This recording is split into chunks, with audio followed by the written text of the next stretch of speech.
Bismillahirrahmanirrahim. Assalamualaikum warahmatullahi wabarakatuh.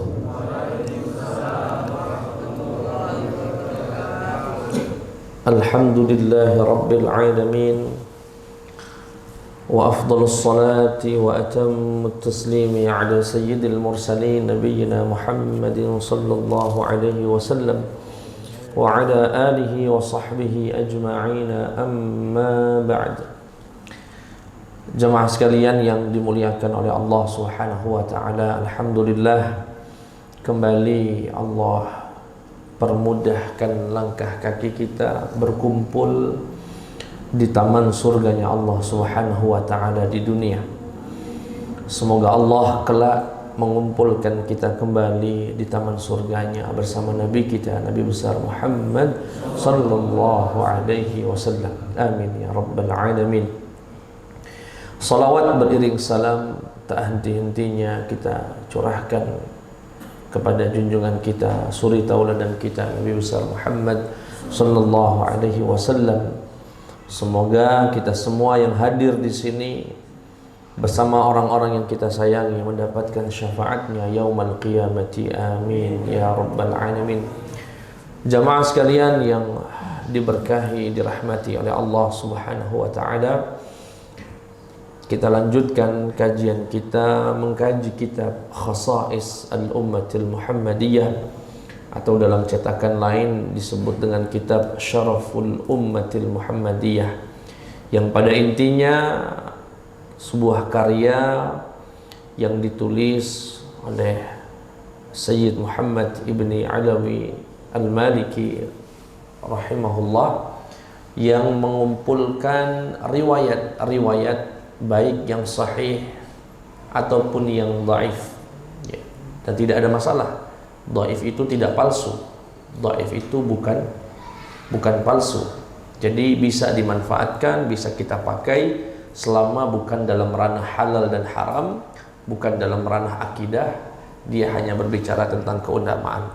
Dan buku ini mengumpulkan riwayat-riwayat tersebut yang berkaitan dengan keistimewaan dan kekhususan kita sebagai umat Nabi Muhammad sallallahu alaihi wasallam. Pada pertemuan yang lalu kita jelaskan bagaimana keutamaan dan keistimewaan daripada wudu, ya, yang luar biasa sekali, di mana jika orang meresapi wudunya dia akan mendapatkan kenikmatan yang luar biasa, di mana setiap tetesan air wudu yang jatuh dari anggota tubuh kita itu jatuh bersamaan dengan gugurnya dosa-dosa kita.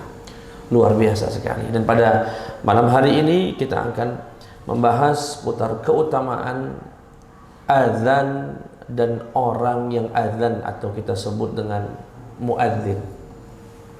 Sebelum kami membacakan riwayat-riwayat yang beliau tuangkan dalam kitab ini, kami ingin sampaikan bahwasanya azan itu nikmat.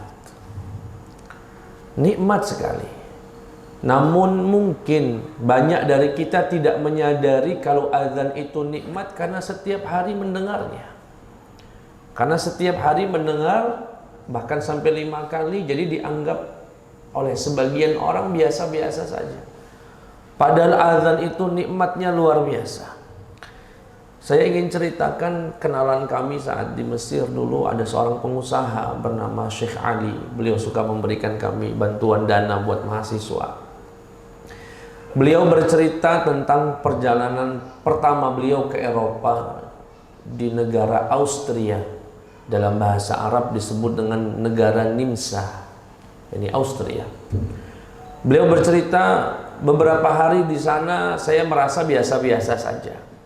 Tapi setelah 1 minggu berlalu, baru saya merasa ada yang kurang dalam hidup ini. Apalah kira-kira? Kok ada yang kosong, ada yang tidak ada ini. Baru kemudian tidak sengaja beliau menyetel TV-nya, melihat siaran langsung sholat di kota Mekah dari Austria. Ketika nyetel TV tersebut, terdengar kumandang azan dari TV itu. Baru beliau sadar dan mendapatkan jawabannya, rupanya aku ini sudah seminggu tidak dengar azan. Rupanya aku 1 minggu di Austria itu tidak dengar azan. Pantas ada yang kosong, ada yang kurang ini. Nah, kita ini tidak merasakan itu karena selama ini dengar terus setiap hari. Makanya ada yang mengatakan guru terbaik itu kehilangan. Kalau kehilangan baru kita tahu nilainya. Kalau kita sudah tidak bisa dengar azan baru tahu nikmatnya azan itu. Maka dari itu kita yang masih diberikan pendengaran yang sehat, tinggal di negara yang suara azan begitu semarak diperdengarkan, kita nikmati itu sebagai satu nikmat yang luar biasa. Alhamdulillah. Dan kita syukuri dengan cara menjawabnya dan mendatangi masjid-masjidnya. Sekali lagi, azan itu nikmat. Alhamdulillah. Apalagi kalau kita nanti selesai nih, ini beliau cukup panjang sekali menjelaskan tentang keutamaan azan dan muadzin. Yang pertama, beliau berkata, qala al-musannif rahimahullah wa nafa'ana Allah bi'ulumihi fid dunya wal akhirah. Anna al-muadzin yashhadu lahu kullu man yasma'u sawtahu bil adzan. Kata beliau, seorang muadzin itu beruntung sekali. Kenapa? Siapapun atau bahkan apapun. Kalau siapapun biasanya manusia atau jin atau malaikat. Ini apapun yang sampai kepadanya suara azan akan menjadi saksi di hadapan Allah. Ya Rabb, si fulan muadzin dulu di dunia. Ya Rabb, si fulan yang mengingatkan kami sholat di dunia. Ya Rabb, si fulan itu yang mengikrarkan 2 kalimat syahadat secara lantang ke telinga kami. Seluruh pohon akan menjadi saksi, tanah akan menjadi saksi, manusia, jin, malaikat akan menjadi saksi selama suara azan itu terdengar. Disebutkan dalam hadis Nabi Muhammad sallallahu alaihi wasallam, la yasma'u mada sautil muadzini jinnun wala insun wala syai'un illa yashhadu lahu yaumal qiyamah. Tidaklah mendengar sejauh suara azan itu jin, tidak juga manusia atau apapun, kecuali mereka semua akan menjadi saksi untuk muadzin yaumal qiyamah. Dalam riwayat lain, annahu yashhadu lahu kullu ratbin wa yabisin, dan akan menjadi saksi untuk muadzin baik yang basah ataupun yang kering. Subhanallah. Muadzin itu Bapak, kalau ada muadzin di sini, Allahu Akbar, terdengar radius 200 meter ke kanan kiri, semuanya nanti di hari kiamat akan berkata, ya Rabb, si fulan itu adalah orang yang senantiasa mengingatkan kami tentang waktu sholat, mengingatkan kami tentang 2 kalimat syahadat, mengingatkan kami tentang bahwasanya Engkau ya Allah adalah yang maha besar. Itu keutamaan yang pertama. Yang kedua, bahwasanya azan itu memiliki keutamaan yang Allah rahasiakan dan tidak ada yang mengetahuinya kecuali Allah Subhanahu wa taala. Dikatakan dalam satu hadis, "Lau ya'lamun nas ma fin nida'i was-saffil awwali thumma lam yajidu illa an yastahimu lastahamu alaihi." Kata Rasulullah sallallahu alaihi wasallam, andaikan manusia itu tahu pahala yang Allah berikan di balik azan dan di balik saf pertama, kemudian mereka tidak mendapati cara untuk mendapatkan pahala yang Allah simpan itu kecuali dengan mengundi, mereka akan melakukan undian. Saking besarnya pahala itu, jika tidak ada cara lain untuk mendapatkannya kecuali mereka harus istilahnya melakukan undian, dikocok nomornya misalkan dan sebagainya, mereka akan lakukan itu demi mendapatkan keutamaan azan. Dalam kesempatan lain, Nabi Muhammad sallallahu alaihi wasallam berkata, "Lau ya'lamun nasu ma fit ta'dzin." Andaikan manusia itu tahu besarnya pahala yang Allah berikan dalam ibadah azan, la tadarabu alaihi bisuyuf, niscaya mereka akan saling perang dengan pedang-pedang mereka untuk mendapatkan kesempatan azan. Tapi jangan salah paham, kaget Pak Ustadz, itulah kenapa di masjid kami itu ribut terus, karena mereka itu berebut nak berazan. Ada dalilnya Ustadz, bukan itu. Yang dimaksud Nabi ini semacam motivasi, saking besarnya pahala azan itu, andaikan mereka diizinkan perang demi mendapatkannya, mereka rela untuk perang. Tapi bukan berarti perang beneran. Ini hanya bahasa kiasan, baik. Motivasi dari Nabi Muhammad SAW akan besarnya pahala yang Allah berikan pada muadzin. Makanya Syekh Sayyid Muhammad mengatakan, wa hadza min babi targhib, ini termasuk motivasi saja. Wa illa fa innal muqatalata la tajuz, karena jika tidak, sesungguhnya perang itu nggak boleh. Jadi nggak boleh ribut gara-gara rebutan azan, alasannya pahalanya besar, jadi kami nak berebut. Enggak. Yang ditugasi oleh pengurus memenuhi syaratnya, dikenal amanah orangnya, ya suaranya juga bagus. Jangan kayak suara azan, mohon maaf enggak enak aku nyebutnya. Yo. Wong dateng galau bawa balok kayu. Nak marah apa dia azan nih katanya.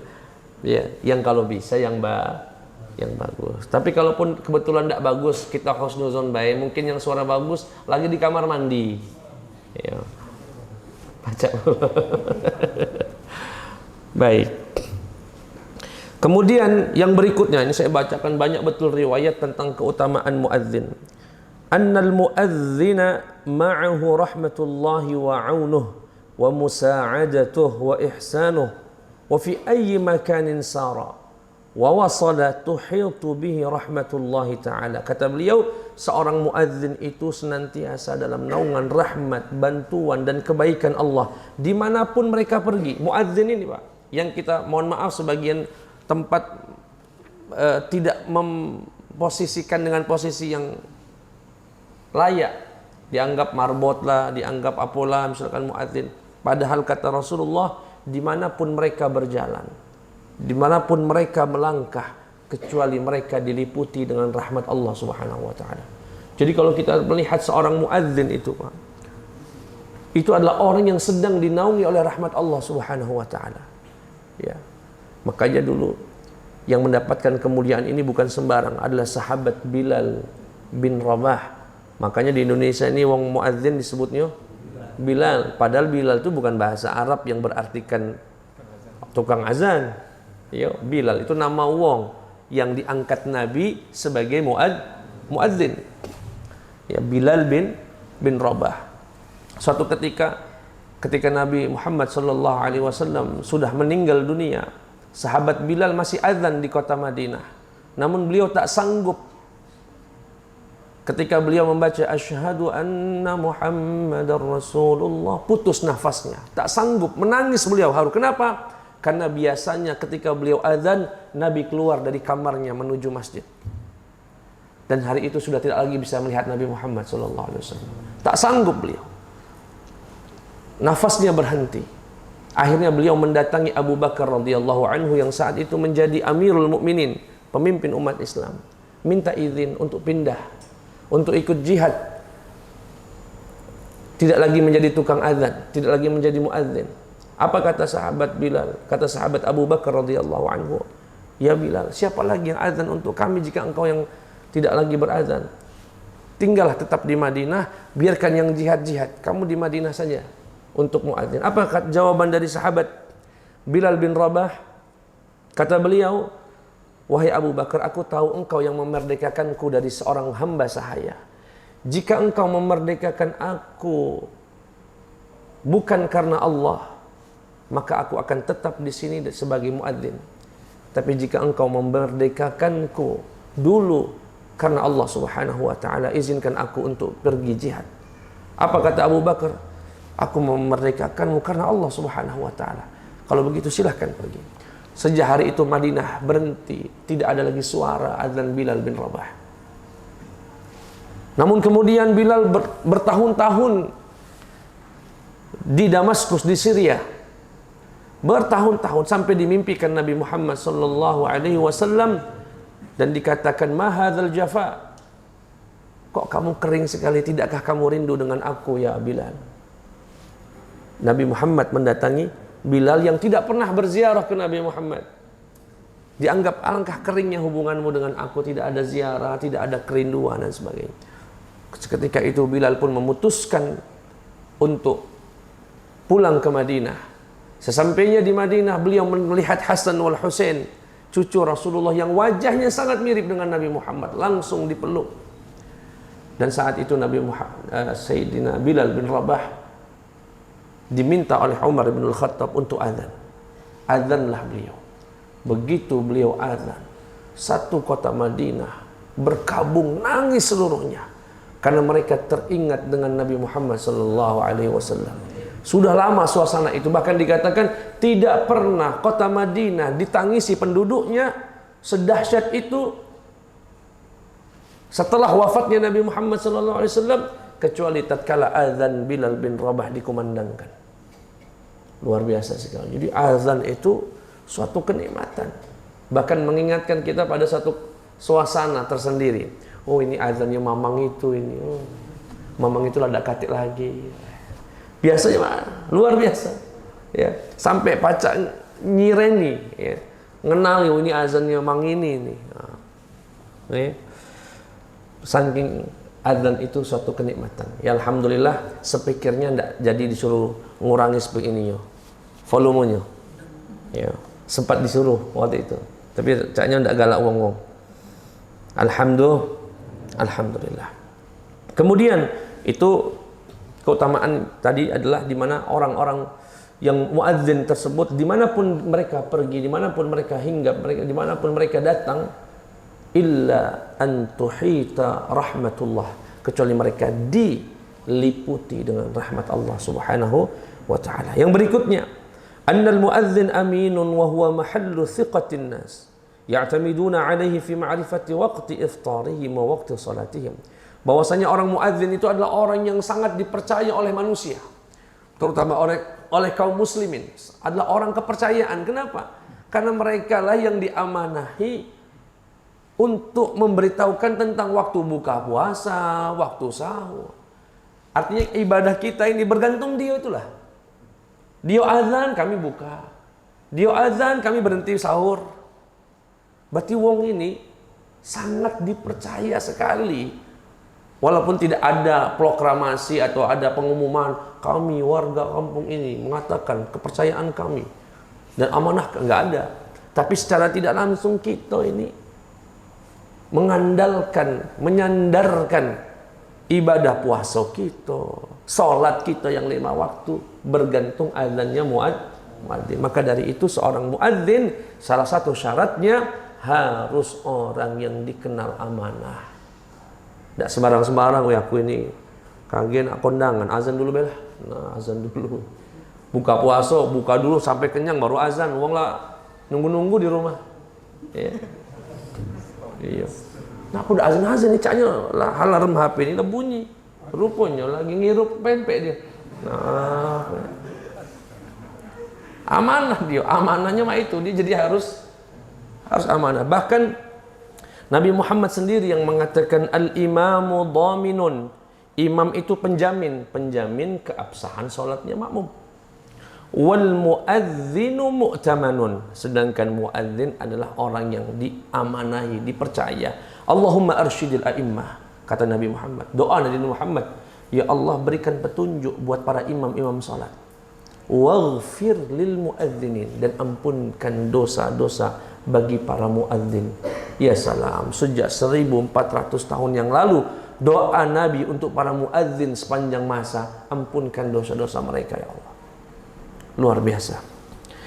Wa hadza du'aun 'azim. Ini adalah doa yang sangat agung min Rasulillah sallallahu alaihi wasallam al-karim, dari Nabi yang mulia, lil muadzinin, bagi para muadzin fahani'an lahum, selamat untuk mereka bihadhihi da'watin nabawiyyatil mujabah, atas doanya Nabi yang diijabah oleh Allah Subhanahu wa ta'ala. Yang berikutnya, annal muadzin yatrudu bi adzanihi syaitan, bahwasanya muadzin itu kalau azan mengusir setan. Mengusir setan. Nabi bersabda dari sahabat Jabir bin Abdullah, sami'tu Rasulullah sallallahu alaihi wasallam yaqul, aku mendengar Nabi Muhammad bersabda, inna syaitana, sesungguhnya syaitan, idza sami'an nida, jika mendengar azan, bis salati, untuk salat, zahaba hatta yakuna makana rauha, kabur dia sampai ke tempat yang disebut Rauha. Rauha itu di kota Madinah, yang sangat jauh sekali, kurang lebih 32 mil dari kota Madinah, hampir 50 kilo pergi dia. Dalam hadis Muslim dikatakan walahu durat, jika dikumandangkan azan, setan lari terbirit-birit sampai kentut. Setan baca kentut dulu. Pak Ustaz percaya dari Nabi Muhammad sallallahu alaihi wasallam, walahu durat, kata Nabi, lari sampai berkentut. Bayangkan itu, Pak. Lari dia. Tapi kalau sudah selesai azannya, akbal, balik lagi dia. Makanya kalau ada orang kesurupan deh, wah, ngamuk-ngamuk dia. Begitu azan, biasanya berhenti dia tuh. Azannya berhenti, balik ngamuk lagi biasa. Karena setannya balik lagi. Jadi satu kampung yang dikumandangkan azan 5 kali itu, insya Allah setan lama-lama tidak betah juga tinggal di situ. Pergi terus dia, diusir, baru nyampe pergi lagi, baru nyampe pergi lagi. Kata Imam Nawawi rahimahullah, innama yudbiru syaitan, adapun setan itu lari dan kabur, li'izami amril adzan, karena agungnya perkara azan ini. Kenapa? lima ishtamala alaihi min qawaidit tauhid wa izhar sya'airil islami wa i'lanih, karena azan itu kalimat-kalimat yang mengandungkan ketauhidan kepada Allah dan menunjukkan syiarnya Islam. Ya. Wa qila liya'sihi min waswasati al-insani 'inda al-i'lani bit tauhid. Ada juga mengatakan setan itu kalau dengar azan putus asa. Putus asa dalam mengganggu manusia ketika dikumandangkan tauhid. Ya, asyhadu an la ilaha illallah. Jemaah sekalian yang dimuliakan oleh Allah Subhanahu wa taala. Yang berikutnya, wal muadzinun hum min ahabbi al-ibadi ilallah.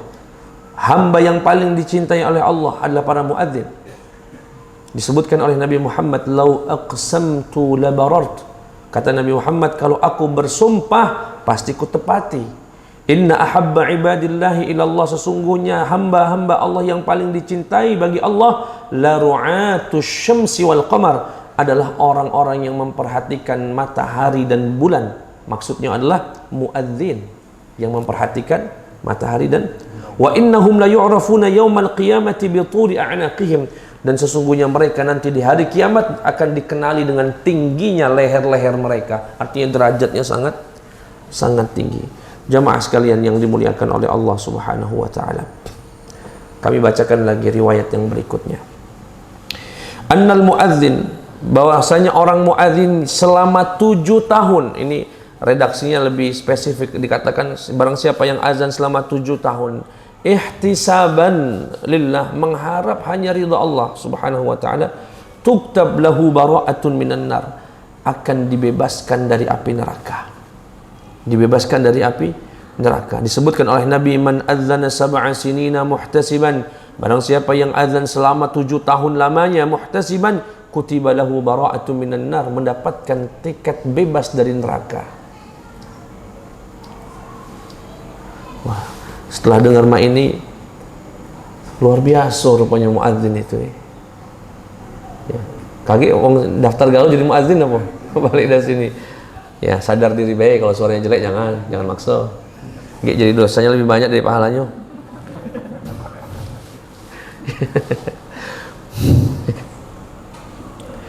Baik, jemaah sekalian yang dimuliakan Allah. Berikutnya, annal muadzin mahfuzun min ahwalil qiyamah fi makanin barizin mutamayyizin an ghairihi min ahli al-mawqif. Dikatakan seorang muadzin itu adalah orang yang dijaga oleh Allah dari huru-hara yaumil qiyamah. Orang kepanasan dia tidak. Orang berkeringat panas dengan matahari yang mendekat dia tidak. Orang kaget capek ya dengan panasnya, dengan lamanya, sebagainya dia tidak. Muadzin mahfuz, dijaga oleh Allah Subhanahu wa taala dari huru-hara yaumil qiyamah. Ya, disebutkan oleh Nabi Muhammad sallallahu alaihi wasallam bahwasanya al-muadzinuna atwalun nasi a'naqan yaumal qiyamah, bahwasanya para muadzin adalah orang-orang yang paling tinggi derajatnya di hari kiamat, yang paling panjang lehernya yaumal qiyamah. Anna man azana, dalam riwayat yang lain dikatakan barang siapa yang azan 12 tahun wajib baginya mendapatkan surga. 12 tahun ya. Tadi 7 tahun, ini 12 tahun. Jemaah sekalian yang dimuliakan oleh Allah Subhanahu wa taala, orang yang sibuk dengan azan ya, wa hum mushtaghiluna bil azan, dikatakan oleh Rasulullah sallallahu alaihi wasallam, yakhrujuna min quburihim yu'adzanul mu'adzin wa yulabbil mulabbi, bahwasanya orang-orang tersebut akan dibangkitkan sesuai dengan derajatnya masing-masing. Ya, tidak akan mendapatkan rasa takut, rasa ya khawatir, gelisah pada hari yaumil qiyamah.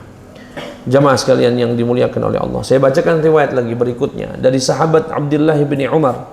Salasatun ala kuthbanil misk, ada 3 kelompok orang yang nanti tinggal, yang di akhirat nanti berada di tumpukan minyak wangi, parfum.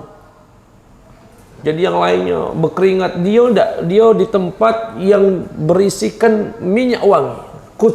Kuthbanil misk.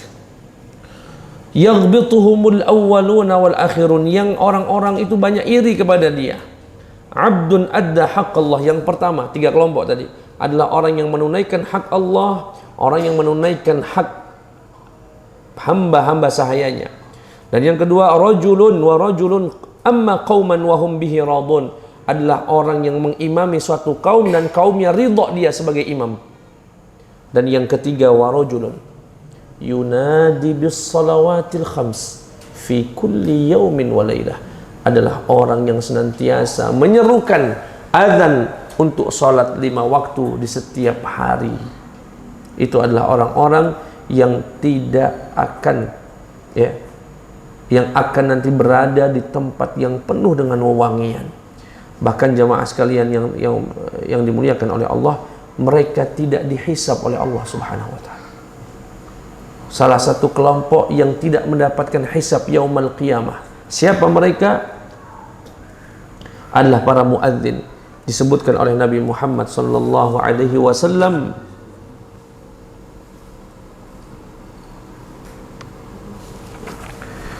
la yahuluhumul faza'ul akbar, tidaklah mereka ditakutkan dengan huru-hara nanti hari kiamat. Wala yanaluhumul hisab, dan mereka tidak mendapatkan hisab. Hum ala kuthubin min misk, mereka berada di tempat yang penuh dengan wewangian. Hatta yufragha min hisabil khalaik, sampai semua orang dihisab. Jadi yang lainnya kaget, pontang-panting dia dihisab oleh Allah Subhanahu wa taala. Para muadzin duduk nyantai di istana dengan penuh wangian. Nikmat sekali orang muadzin itu. Bayangkan Pak, ketika kita masih lelap tidur, yang terpikirkan oleh dia adalah ingin azan. Dia bangun langsung ngambil wudu, langsung dia ke masjid. Dia siapkan, hidupkan lampunya, hidupkan speakernya. Dia kemudian azan, mengingatkan orang yang terlelap dalam tidurnya untuk sholat.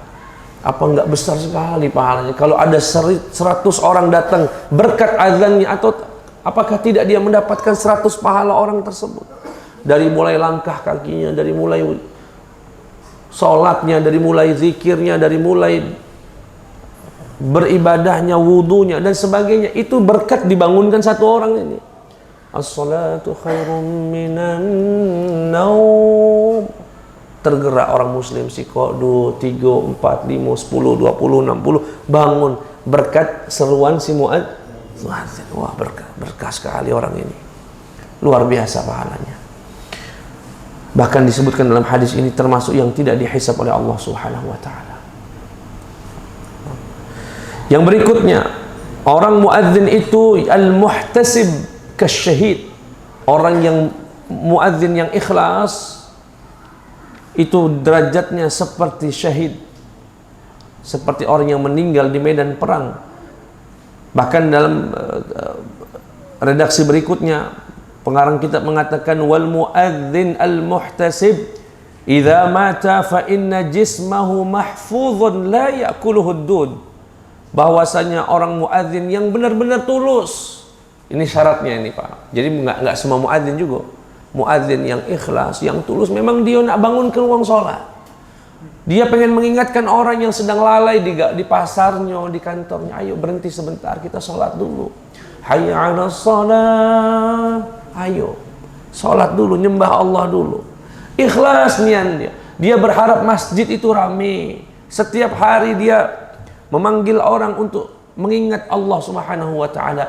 Kata Rasulullah SAW, kata beliau, orang yang tulus sebagai muadzin lillahi ta'ala jismuhu mahfuz, tubuhnya dijaga oleh Allah, tidak akan dimakan belatung.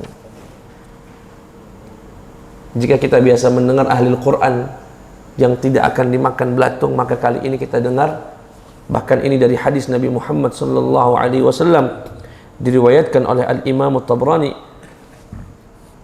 dikatakan al-muadzinul muhtasib, seorang muadzin yang ikhlas karena Allah, mengharap ridha Allah, kasyahidil mutasyahhid, bagaikan orang yang berlumuran darah, syahid di medan perang, fi damihi, idza mata, jika dia meninggal dunia, lam yudawwid fi qabrih, belum dimakan oleh belatung, tidak dimakan oleh belatung di dalam kuburnya. Luar biasa sekali. Tapi tadi syaratnya apa? Syaratnya adalah ikhlas, tulus, ya. Kalau di amma idza kana muazzinan fasiqan, adapun kalau muazzinnya seorang yang fasik, tamma'an, oh nak jadi muazzin ini biar dipuji wong, biar dapat duit, biar di ini ke uang, biar di macam-macam. Wa mukhtalan, apalagi sombong, dak kate di kampung ini yang azan suaranya seindah aku dak kate. Wah. Kalau begini, fayutliqullahu alaihi al-hasyarat, Allah akan tebarkan serangga-serangga fi qabrih, di kuburannya, tanhishuhu nahshan wa yabla jismuhu wa yu'adzibu 'adwana, akan hancur tubuhnya, dimakan oleh belatung-belatung yang diutus oleh Allah. Ini bagi muadzin yang sombong, tamak, fasik. Fasik cak mano, ya ndak amanah tadi. Azan semaunya wae. Subuh belum waktunya lah azan, wong lagi sahur. Ngagai wong.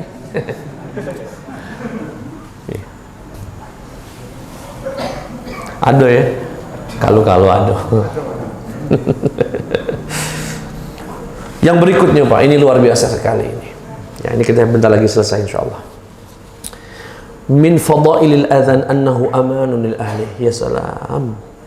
Kata beliau, berkahnya azan itu, kampung itu akan diberikan rasa aman oleh Allah Subhanahu wa taala. Disebutkan, idza uzzina fi qaryatin, jika dikumandangkan azan dalam satu desa, satu negeri, satu kampung, ammanallahu azza wa jalla min azabihi zalikal yaum, Allah akan berikan keselamatan dari azab yang turun pada hari itu. Makanya guru-guru kita, ya, sebagian ulama kita mengajarkan kalau ada badai, kalau ada banjir, ada apa dia gempa bumi, ya itu azan. Dalilnya ini Pak. Jadi kalau ada yang ngomong itu bid'ah, dengar ke baik, habis itu di skip. Tahu di skip Pak ya? Dilewat ke baik. Ada dasarnya, ya. Dari sahabat Anas bin Malik, dan ini diriwayatkan oleh Imam Tabrani dalam 3 kitabnya, Mu'jam, Ma'ajim al-Thalath. Apa kata Rasulullah SAW? Idza udzina fi qaryatin, jika dikumandangkan adzan di suatu desa, di suatu tempat, ammanahallah, Allah akan berikan keamanan, perlindungan min azabihi, dari azabnya Allah, dzalikal yaum, pada hari itu. Riwayat yang lain menegaskan juga. Jadi kalau memang hadis ini dianggap lemah, misalnya ada riwayat lain menegaskan ayyuma qaumin nudiya fihim bil adzani sabahan, ya, tidaklah suatu kaum yang dikumandangkan bagi mereka azan di waktu pagi, tidaklah suatu kaum dikumandangkan bagi mereka di suatu pagi, illa kanu fi amanillahi hatta yumsu, kecuali mereka dalam keamanan Allah sampai sore hari. Wa ayyuma qaumin, dan tidaklah suatu kaum nudiya fihim bil adzani masaan, dikumandangkan azan bagi mereka di waktu sore, illa kanu fi amanillahi hatta yusbihu, kecuali mereka dalam keamanan dan perlindungan Allah sampai pagi hari. Ya. Nah, ini salah satu dalil di mana kita boleh azan. Walaupun kalau dari riwayat yang kedua ini yang dimaksud adalah azan untuk sholat. Jadi insya Allah kalau kita dan beda Pak. Ya, makanya saya itu, dan ini mungkin perspektif saya subjektif ya, kalau bangun rumah itu dekat masjid, jangan pertama nyari perumahan jenguk dulu ada masjidnya enggak, cari yang lain deh. Banyak setannya. Banyak. Iya. Kalau ada azan kan kabur. Kalau tidak ada azan, berkumpul dia. Makanya sejuk orang-orang yang punya rumah dekat masjid, dekat musola, dikumandangkan azan. Tapi tanggung jawabnya besar. Dekat masjid tidak sholat, azabnya lebih besar daripada yang jauh. Ya rumah dekat. Iya, hukumannya la salata li jari salati illa fil masjid, atau kama qala alaihi salatu wasallam. Tidak sempurna, bahkan sebagian ulama menafsirkan tidak sah salat orang yang di dekat rumah kecuali di masjid. Rumahnya itu dekat, ya, dekat masjid. Allahu Akbar. Nah, jemaah sekalian yang dimuliakan Allah Subhanahu wa taala, barang siapa yang dikumandangkan azan di satu kampung akan diberikan keselamatan, keamanan oleh Allah Subhanahu wa taala. Baik, dan masih banyak lagi keutamaan-keutamaan azan, dan saya tutup dengan satu hadis di sini. Tadi beberapa hadis juga kami lewatkan. Ini sebagai tanda, Pak. Begini kata Rasulullah, "Man adrakahul azan fil masjid," barang siapa yang mendengar azan dan dia ada di masjid, pas bunyi azan dia di masjid, summa kharaja, malah keluar dari masjid, lam yakhruj li hajatin wa huwa la yuridu raj'ah, padahal dia keluar dari masjid itu bukan karena ada hajat, ya, dan tidak ada niat balik, fahuwa munafiqun, maka orang itu adalah orang munafik. Ya kebangetan nian, duduk di sini ngobrol, bunyi azan balik.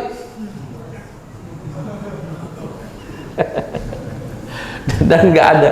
Kalau baliknya, nak mana?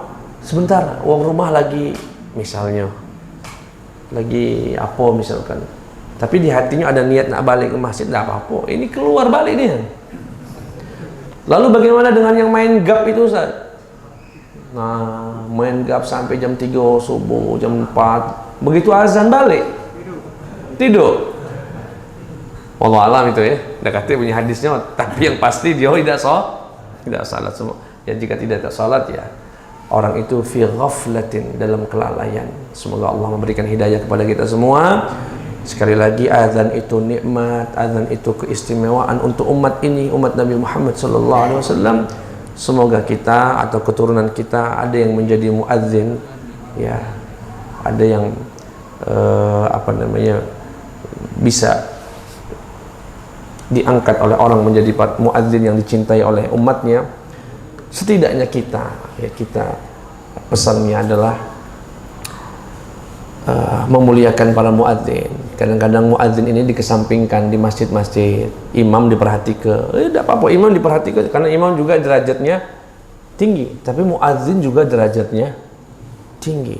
Muliakan mereka, jangan nomor dua kan. Yang kedua, sadar kita mulai meresapi rupanya azan itu adalah nikmat. Nah, kalau nikmat berarti harus disyukuri. Bagaimana cara mensyukurinya? Ya kita penuhi panggilan. Kita sholat, kita langkahkan kaki kita ke masjid. Dan insya Allah minggu depan terkait keistimewaan bagi yang menjawab azan. Kalau kali ini yang azan yuk, minggu depan insya Allah yang menjawab azan. Apa dia keutamaan bagi mereka tersebut? Jamaah sekalian yang dimuliakan Allah, itu saja yang bisa kami sampaikan. Kurang dan lebihnya mohon maaf. Kepada Allah mohon ampun. Wassalamualaikum warahmatullahi wabarakatuh.